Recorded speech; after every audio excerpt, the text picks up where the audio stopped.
sobrang lamig guys, naubos na yung dahon ng puno.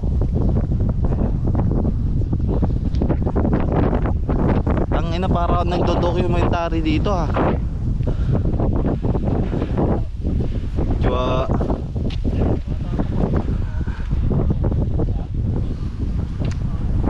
Paganda ng lugar na to. Ba.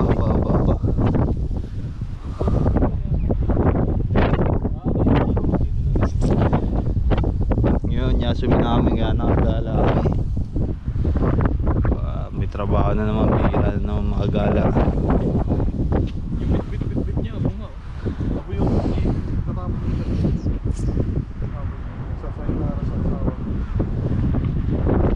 Siyempre tayo. Konting buhangin. Ay, abo.